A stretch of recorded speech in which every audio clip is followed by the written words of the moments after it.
옥화는 평신도를 깨운다. 31장 기쁨으로 단을 거두리로다. 입니다. 서설 부분 1절 공동체를 이끄는 강력한 정신, 2절 건강하고 지속적인 교회 성장, 3절 사역 현장의 확장과 다변화, 4절 평신도 사역자들의 증가, 5절 영적 사역을 이해하는 공감대 형성, 6절 지도자에 대한 신뢰와 사랑, 이렇게 구성이 되어 있습니다. 먼저 서설 부분 읽어보도록 하겠습니다. 31장 기쁨으로 단을 거두리로다. 사랑의 교회는 제자훈련의 뿌리가 내린 지 20년이 넘는 현장이라 평신도를 깨워서 무엇이 좋고 나쁜지를 있는 그대로 들여다볼 수 있는 큰 이점을 가지고 있다고 할 수 있다. 숨길 수도 없고 과장할 수도 없는 벌거벗은 현장이라고 해도 지나치지 않을 것이다. 우선 기쁨으로 거두고 있는 풍성한 열매부터 몇 가지 이야기하려고 한다. 솔직히 말해 평신도의 잠재력이 이토록 대단한가를 담임 목사는 미처 알지 못하였다. 그리고 제자훈련이라는 씨앗을 심어 거두게 되는 과실이 이처럼 놀라운 것인가를 미처 예측하지 못하였다. 우리의 구하는 것이나 소원하는 것에 더 넘치도록 주시는 하나님의 은혜를 웅변적으로 말해주고 있다. 이런 축복은 비단 사랑의 교회만 누리고 있는 것이 아니다. 이미 소개한 여러 제자훈련 목회 현장에서 대동소이하게 볼 수 있는 것들이다. 그래서 감히 이렇게 말하고 싶다. 당신도 제자훈련 해보십시오. 똑같은 열매를 기쁨으로 거두게 될 것입니다. 라고 되어 있습니다. 조금 더 있네요. 자, 제자훈련이 건강하게 뿌리를 내리게 되면 교회 체질에 어떤 변화가 일어나는지에 대해서는 17장에서 대부분 설명을 하였다. 그러나 사랑의 교회의 경우는 체질 개선이라는 말을 쓰는 것이 적합치 않다고 생각한다. 처음부터 제자훈련으로 그 체질이 정착되어 왔기 때문이다. 그래서 기성교회가 제자훈련을 하면서 발견할 수 있는 많은 체질의 변화를 이미 오래전부터 그대로 간직하고 있다고 보아야 할 것이다. 그러므로 여기서는 가장 중요하다고 생각되는 몇 가지를 소개하는 것으로 만족하려고 한다. 여기까지 서론 부분입니다. 제자훈련을 통해서 이루게 되는 그 열매들이 정말 탁월하다 하는 그런 내용이 요지를 이루고 있는 것 같습니다. 자, 1절 보겠습니다. 공동체를 이끄는 강력한 정신. 교회 역사가 수년이 넘어가면 그 교회를 가이드하는 보이지 않는 어떤 정신이 생기기 마련이다. 그러나 교회라고 해서 똑같은 정신이 생기는 것은 아닌 듯 싶다. 지도자의 목회 철학과 그것으로 인해 영향을 받는 사람들의 수가 얼마나 많은가, 그리고 그 영향이 얼마나 깊은 자국을 남기느냐에 따라서 결정되는 정신이기 때문에 어떻게 보면 교회마다 상당한 차이를 보일 수 있다고 생각한다. 제자훈련은 평신도에게 세상으로 보냄받은 자로서의 강한 소명감을 심어준다. 자기가 교회의 주체라는 분명한 자의식을 갖게 한다. 성직자와 같이 자기도 마지막 심판대 앞에서 결산을 해야 하는 청지기임을 의심하지 못하게 만든다. 따라서 교회가 주는 직분은 명예라고 생각지 않고 다만 섬기는 사역으로 생각한다. 자기는 다른 형제들 때문에 건강하게 신앙생활을 하고 있는 빚진 자임을 잊지 않는다. 동시에 자기가 존재하는 이유는 다른 형제들을 위해서라는 사실을 역시 늘 명심한다. 그리고 교회 생활과 사회 생활은 서로 나눌 수 없는 거룩한 산 제사임을 늘 염두에 두고 처신한다. 이와 같이 교회를 통해 의식적 혹은 무의식적으로 가지게 된 어떤 확신이 응집되어 형성되는 것이 바로 그 공동체를 이끌어가는 강력한 정신이 되는 것이다. 최근 사랑의 교회에서는 평신도 사역자 652명과 일반 신자 157명을 대상으로 몇 가지 설문조사를 한 일이 있다. 부로고 참고. 먼저 평신도 사역자들 중에는 93%에 해당하는 자들이 자신을 교역자와 다름없는 소명자라고 고백하고 있다. 그리고 이와 같은 소명의식은 제자훈련이나 사역훈련으로 인해 얻게 되었다고 하는 자가 67%를 조금 윗돌고 있다. 참 재미있는 사실은 설문에 응답한 사역자 가운데서 열 중 8은 자기가 평신도 사역자가 된 동기를 사랑의 교회의 분위기에다 돌리고 있다는 점이다. 다시 말하면 교회의 분위기상 헌신을 하지 않으면 인정을 받을 수 없을 것이라는 일종의 위기의식 때문에 뛰어들게 되었다는 것이다. 이 말은 평신도 훈련 프로그램에 들어오게 된 동기가 자신이 무슨 소명을 가지고 있다고 믿어서가 아니라 다들 뛰고 있는데 자기만 가만히 있을 수 없다는 생각을 하게 만드는 정신적 분위기에 자극받아 생긴 것으로 해석할 수 있다. 이 정신이 얼마나 도도하게 흐르고 또 이어지고 있는가를 보여주는 자료가 또 하나 있다.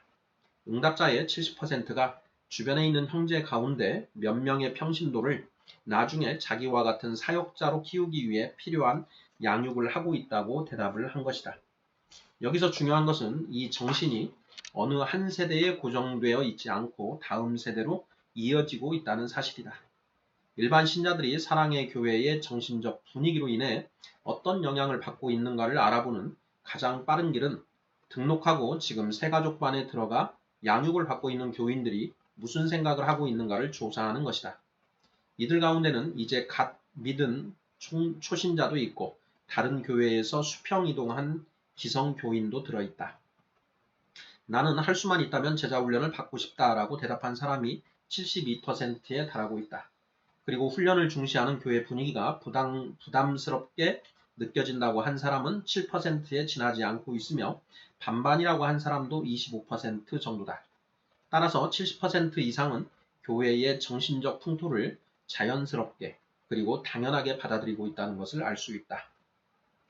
목회 철학을 통해 교회를 가이드하는 어떤 정신이 창출되면 그것이 소리도 없고 보이지도 않지만 평신도의 의식세계를 어떻게 지배하고 있는가를 엿볼 수 있는 좋은 자료가 아닌가 한다.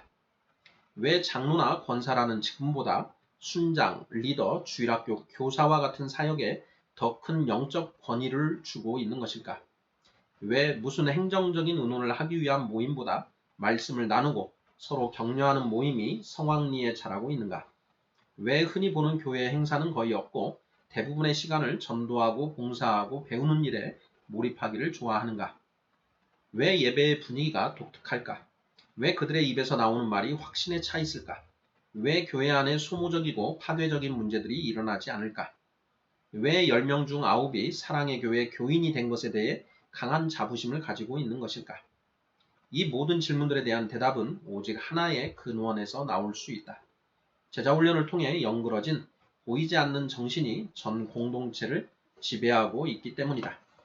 사랑의 교회가 제자훈련을 고집하는 현장으로서 제일 먼저 보여주고 싶은 것이 바로 이 정신이라고 믿는 것은 이것이 교회의 생명과 건강을 지켜줄 수 있는 너무나 소중한 재산이라고 확신하기 때문이다. 네, 여기까지 1절 공동체를 이끄는 강력한 정신이라는 주제 하에 쓰여진 내용입니다. 사랑의 교회에서 제자훈련을 통해서 그 교회 안에 하나의 분위기가 형성이 되었고 그 분위기가 이러한 공동체를 만들어가는 그런 어떤 강력한 토대가 되고 있다. 이런 내용으로 이해할 수 있는 것 같습니다. 자, 2절 건강하고 지속적인 교회 성장 부분입니다. 읽어보겠습니다. 교회 성장에는 단 한 가지 이유가 작용하는 것이 아니다. 여러 가지 중요한 요인들이 조화를 이룰 때 교회가 성장할 수 있는 것이다. 사랑의 교회의 성장도 이 원리에서 벗어날 수 없다고 생각한다. 그러므로 제자훈련만이 유일한 교회 성장의 원인이라는 말은 할 수가 없다는 것이다. 처음 전도를 받아 교회에 발을 들여놓은 사람이 제자훈련 때문에 다음 주일에 다시 나오는 일은 없다. 아무리 평신도가 훈련이 잘 되어 있다 할지라도 그들이 전도하는 사람들을 우선 붙들어 놓을 수 있는 다른 요인들이 강하지 못하면 성장은 분명히 지장을 받을 것이다. 그러나 우리가 간과하지 말아야 할 중요한 사실이 하나 있다. 그것은 여러 가지 요인 가운데서 어느 것이 성장의 주도적인 역할을 하고 있느냐 하는 점이다. 사랑의 교회를 보면 성장을 주도하는 보이지 않는 요인은 분명히 제자훈련에 있다. 제자훈련이라는 것 자체가 평신도를 소명자로 깨우는 것이기 때문에 그 훈련이 제대로 되는 이상 교회가 벙어리 노릇을 하며 앉아있지는 못하기 때문이다. 훈련을 받은 자가 많으면 많을수록 또 그들을 통해서 영향을 받는 신자들의 수가 늘어나면 늘어날수록 교회의 생명력은 밖을 향해 폭발하게 되어 있는 것이다. 사랑의 교회는 예배당을 신축하고 입당할 때까지 약 7년 동안은 성인 주일 출석이 연 평균 40.2%씩 증가했다. 입당 후부터 1998년까지는 평균 24.7%를 유지하였으며 이후 2004년까지는 평균 12.2%의 신장세를 보이고 있다. 2004년의 예를 들면 대학생 이상 성인들의 등록 수가 1297명이었다. 그 가운데 26.4%에 해당하는 2710명이 전도를 받아 처음으로 신앙생활을 시작한 자들이었다. 수평 이동하는 수에 비해서 떨어지는 수치이기는 하지만 교회가 10명 중 2.6명을 구원할 수 있는 저력을 가지고 있다는 것은 절대로 과소평가할 수 없는 일이라고 생각한다.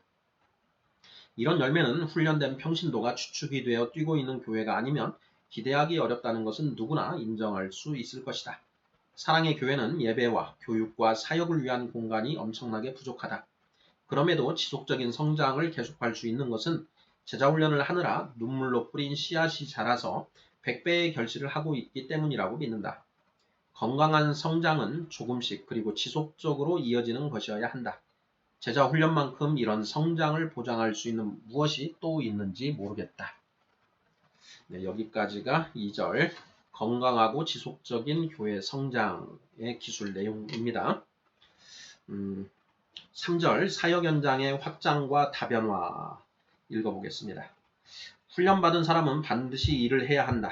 그렇지 않으면 수년 동안 달리기를 연습한 선수가 마라톤에 출전하지 아니하는 것과 같다.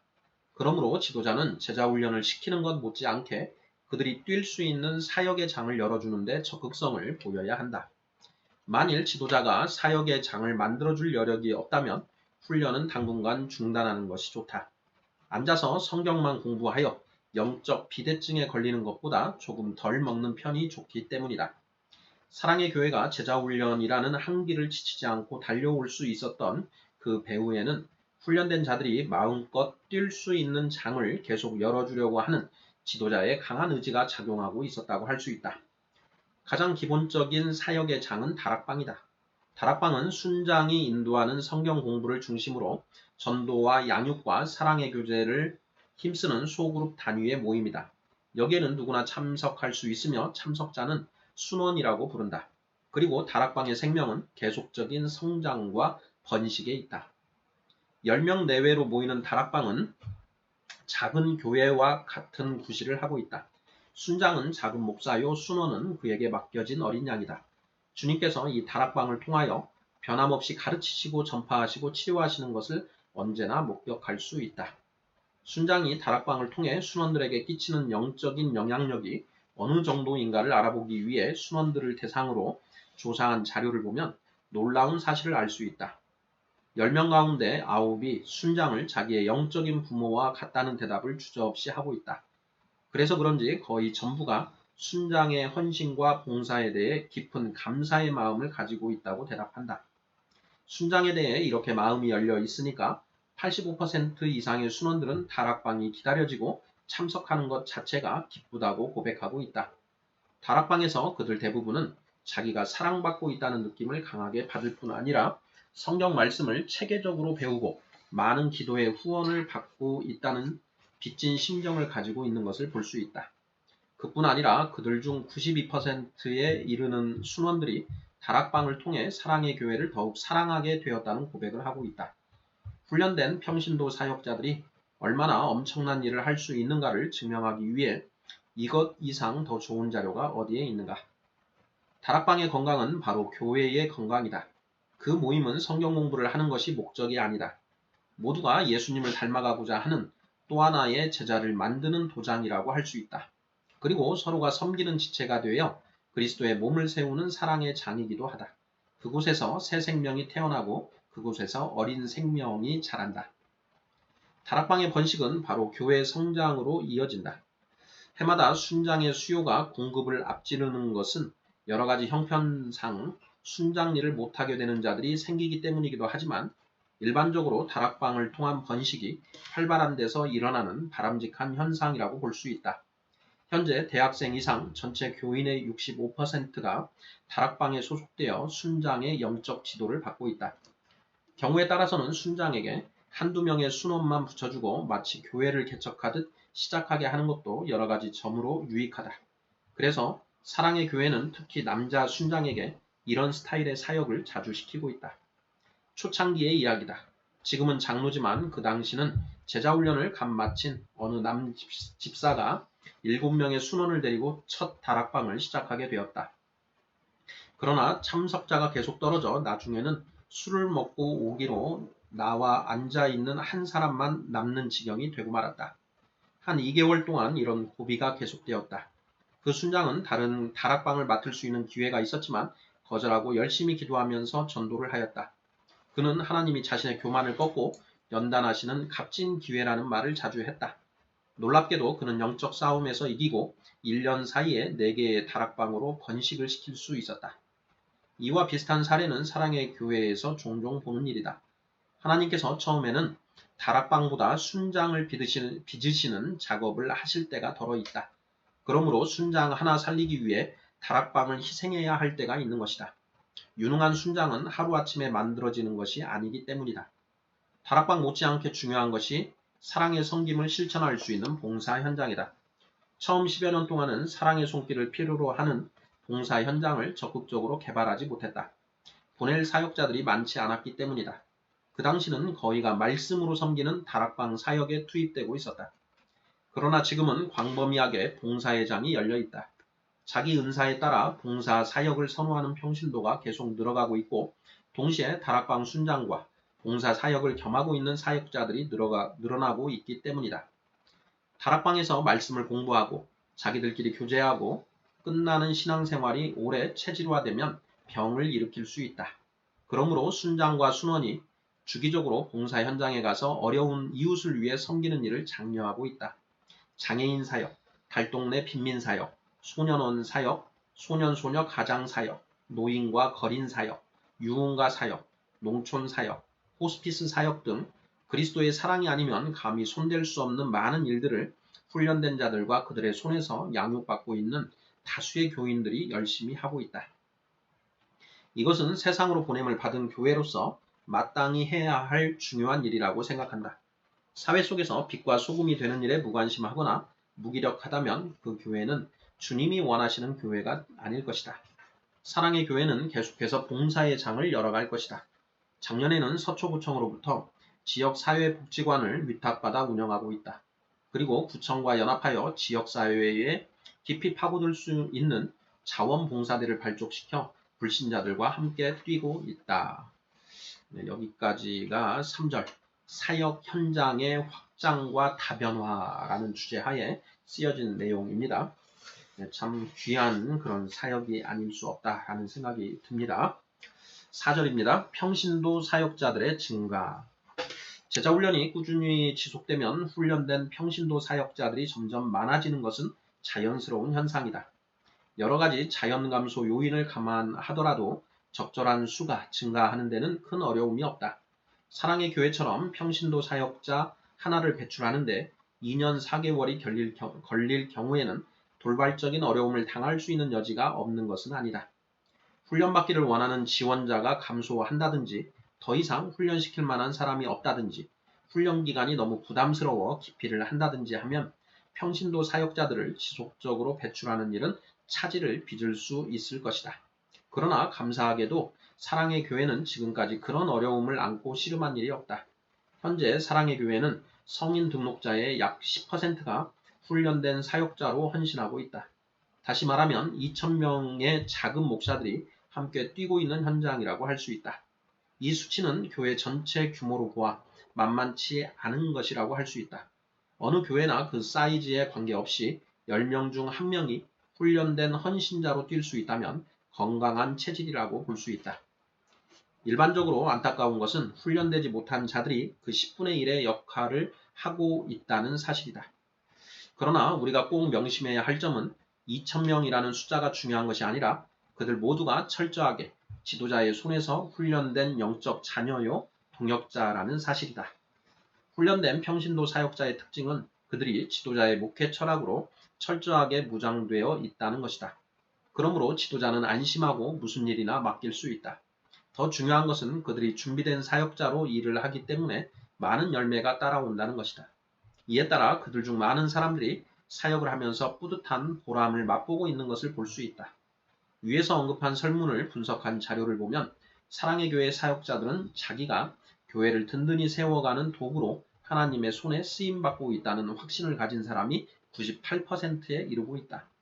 그리고 그들은 훈련된 자들이기 때문에 80%가 교회 사역과 가정생활의 균형을 잘 유지하고 있으며 여기서 2% 모자라는 사람들은 직장 생활과도 조화를 잘 이루고 있다고 대답한다.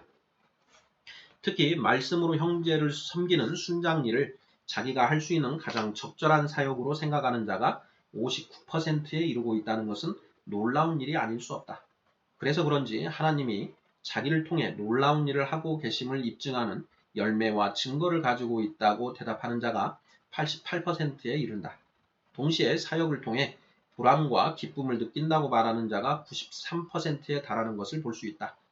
이러한 자료들은 훈련된 평신도가 얼마나 교회에 유익을 주며 그들의 신앙생활이 얼마나 건강할 수 있는가를 한눈으로 확인할 수 있는 근거가 된다. 네, 여기까지가 4절 평신도 사역자들의 증가에 관한 기술 내용입니다. 네, 평신도 사역자들, 잘 키운, 잘 양육된 그 평신도 사역자들이 얼마나 교회의 그 기둥이 되는가 하는 내용으로 이해를 할 수 있을 것 같습니다. 5절입니다. 영적 사역을 이해하는 공감대 형성. 일반적으로 교회에서 목회자가 겪는 고충 가운데 하나는 장로를 위시하여 평신도 지도자들이 영적 사역을 잘 이해하지 못하여 갖가지의 오해와 불평을 자주 한다는 것이다. 천하보다 귀한 영혼을 다루는 일은 청구서에 도장을 찍는 행정상의 일과는 그 성격이 너무 다르다. 말씀을 가지고 약한 심령을 세워주고 섬기는 자세로 다른 지체를 돌보는 일은 당회나 재직회로 모여서 무슨 안건을 처리하는 것과는 그 차원이 너무나 다른 것이다. 교회 안에서 다스린다, 치리한다는 것 자체가 성도를 온전케 하는 영적 사역으로 해석이 되어야 함에도 불구하고 현실적으로는 그렇지 못한 것이 사실이다. 그래서 영적 사역을 바로 이해하는 저변의 공감대 형성이 잘 되어 있지 않은 것이 일반적인 교회 형편이다. 사랑의 교회는 처음부터 평신도를 훈련시켜 목사와 더불어 영적 사역을 하도록 하는데 전력을 쏟아왔기 때문에 영혼을 돌보는 일이 무엇인가를 이해하는 공감대가 폭넓게 깔려 있다. 이것은 목회자에게도 큰 축복이요 교회 전체를 위해서도 소중한 자산임에 틀림없다. 밤낮 없이 자기가 맡은 10여 명의 영혼들을 양육하고 돌보기 위해 마음을 쓰고 있는 장로 순장이 목사를 보는 안목과 당회실에 앉아 회의록이나 뒤적이며 소일하는 장로가 목사를 보는 안목이 어떻게 같을 수 있겠는가? 사랑의 교회에서는 이런 말을 자주 듣는다. 목사님, 우리는 몇 명 안 되는 순원들을 맡아도 이렇게 힘든데 이 많은 영혼들을 책임진 목사님은 얼마나 힘드시겠어요? 목사님 힘을 내세요. 날마다 기도하고 있어요. 어떻게 보면 대수롭지 않은 말처럼 들리지만 사실은 영적 사역이 무엇인가를 아는 사람만이 주고받을 수 있는 대화라 할 수 있다. 지도자와 느낌이 통하고 이해가 통하는 평신도의 층이 두터워질수록 그 교회는 굉장한 능력을 발휘하게 될 것이 틀림없다. 이런 의미에서 사랑의 교회 담임 목사는 결코 외롭지 않다. 언제나 마음이 든든하다. 얼마나 큰 은혜인가. 네, 여기까지 5절 영적 사역을 이해하는 공감대 형성이라는 주제하에 기술된 내용입니다. 평신도 사역자들이 그 목양을 하면서 작은 교회를 이루어 목양을 하면서 그 한 영혼 한 영혼을 품고 기도하는 그 마음을 이제 이해를 스스로 겪어봄으로써 그 담임 목사의 심정을 이해할 수 있게 된다라는 그런 이제 그 내용을 기술하고 계시는데요. 우리 교회의 존재 목적, 그 자연인들을 거듭나게 하고 장성한 자로 만드는 것, 장성한 자가 많은 교회가 얼마나 복된 교회이고 행복한 교회인가 하는 내용을 쭉 읽어보면서 느낄 수 있는 것 같습니다. 자, 마지막 6절입니다. 지도자에 대한 신뢰와 사랑. 특별한 이유가 없는 한 어느 교회에서나 평신도는 자기의 지도자를 신뢰하고 사랑한다. 그러므로 이런 문제에 대해서 무슨 이야기를 하는 것은 조금 어색할지 모르겠다. 그럼에도 여기서 한 가지 말하고 싶은 것은 그것이 어떤 신뢰와 사랑이냐 하는 것이다. 각 사람을 그리스도 안에서 온전케 하기 위해 땀과 눈물을 아끼지 않으려고 최선을 다하는 지도자로서의 이미지. 이것이 바로 제자 훈련하는 목회자의 이미지라 할 수 있다. 물론 제자 훈련을 하지 않는 목회자들도 양떼들을 위하여 그 이상의 헌신을 한다.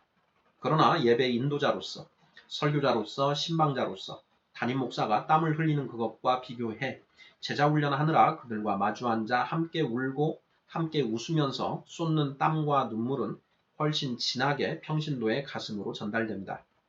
어떻게 보면 이러나 저러나 똑같은 목회자의 땀일지는 모르지만 그것이 평신도의 가장 깊은 곳을 터치할 수 있느냐 없느냐 하는 것은 목회자가 무엇을 위해서 흘리는 땀과 눈물이냐에 따라 많이 좌우가 될 수 있는 것이다. 분명한 사실은 제자 훈련하는 목회자가 그렇지 못한 목회자보다 성도들의 마음에 더 진한 감동을 줄 수 있고 그들의 마음을 더 많이 얻을 수 있다는 것이다.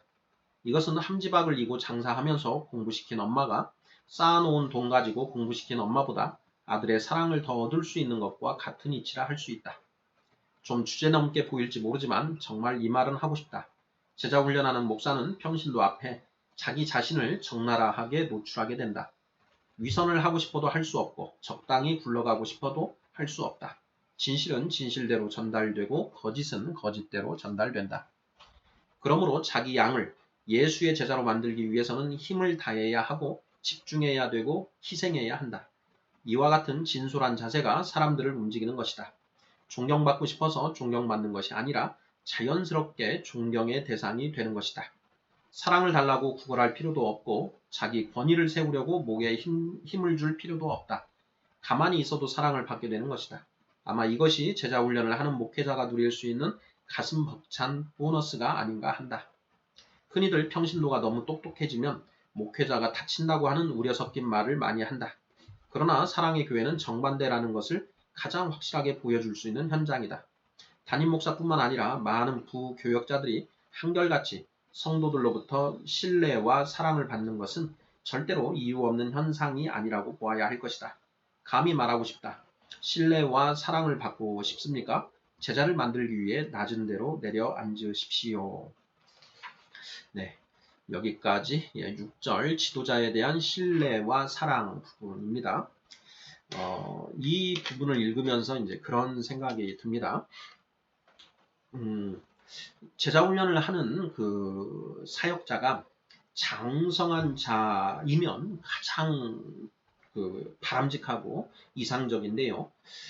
만약 그 사역자가 장성한 자가 아닐지라도 자기에게 맡겨진 그 양들을 위해서 정말 목숨 바쳐 지키는 그런 마음을 가지고 있는 사람이라고 한다면 그 양들이 그 목회자, 목자를 사랑하지 않을 수 없다라는 그런 생각이 들었습니다.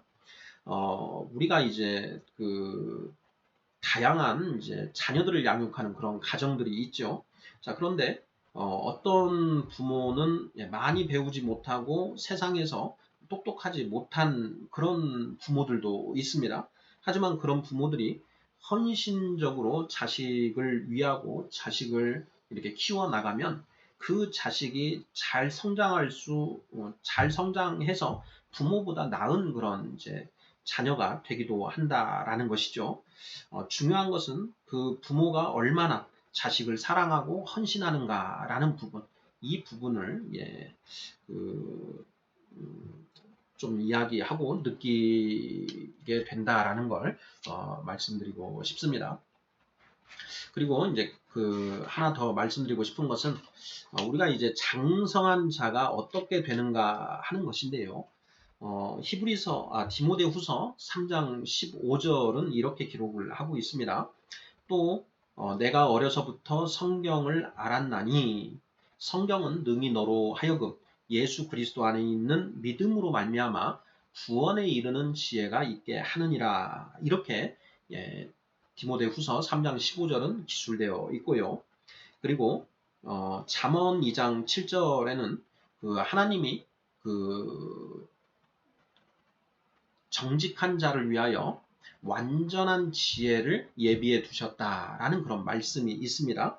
자, 그 지혜를 어디에 예비해 두셨는가? 바로 성경 66권 하나님의 말씀 안에 그 완전한 지혜를 준비해 두셨다라는 것이죠. 그리고 잠언 2장 4절을 보면 자, 너희가 은을 구하는 것 같이 지혜를 구하고 또 숨겨진 보화를 찾는 것처럼 그 지혜를 구하면 너희가 그 지혜를 얻을 것이고 하나님 경외하는 것을 알게 될 것이다 라고 이렇게 기술이 되어 있습니다. 구원에 이르는 지혜라는 표현이 디모데후서 3장 15절에 기술이 되어 있는데 구원에 이르는 지혜는 무엇인가 하는 것을 우리가 좀 생각해 볼 필요가 있습니다. 지혜는 생명나무라라는 말씀이 또 잠언 3장 18절에 이렇게 되어 있지요. 성경에는 정말 그 하늘의 그 지혜가 기록되어 있습니다. 그 성경에 기록된 하늘의 지혜를 찾아서 우리가 깨닫는 것, 이것을 통해서 그 지혜들을 통해서 우리가 장성한 자가 되어 간다라는 것이죠.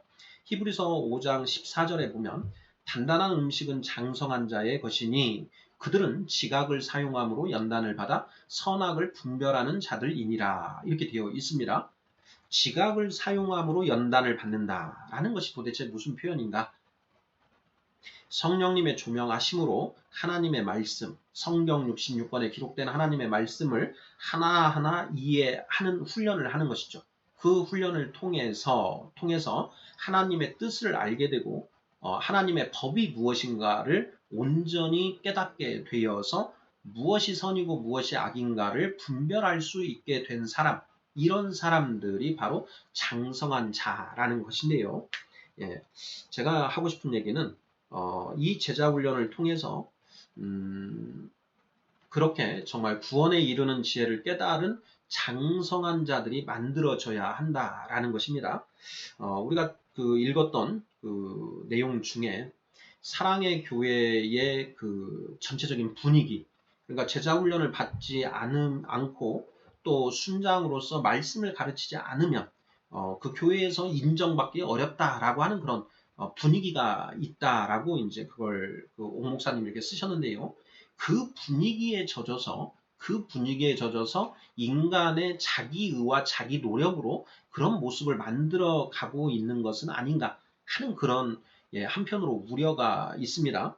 물론 이제 그 중에 정말 그러한 제자 훈련과 그 현장 사역을 통해서 하나님이 빚어가시면서 장성한 자의 반열까지 들어가는 자들이 있겠지만은 그 수가 얼마나 되는가 하는 것이 정말 중요하지 않을까 싶습니다. 어린아이 단계에 뭐 우리가 유치원, 초등학교, 중학교, 고등학교, 대학교까지 이렇게 있다라고 우리가 가정을 해볼 경우에 뭐 중학교 정도 수준만 되더라도 그 유치원 초등학생 이제 막 뭐 그 아직 믿음이 온전하지 않은 초신자들을 뭐 기르고 양육하는 돌보는 일은 할 수가 있습니다. 자, 하지만 그 중학생이 그 자신이 중학생이 양육을 통해서 고등학생, 대학생 또 더 나아가서 장성한 자를 만들어내는 것은 불가능하다라는 것이죠. 뭐 중학생이 어떻게 그 고등학교 교과 과정, 대학교 교과 과정을 그 자신이 양육하는 사람들에게 가르칠 수 있겠습니까? 저는 이제 그 부분이 솔직하게는 우려가 좀 됩니다. 네, 이 부분 우리 성도님들께서도 함께 좀 고민을 해보셨으면 하는 그런 그 바람이고요. 자, 여기까지 해서 31장 내용 살펴보았습니다. 아멘.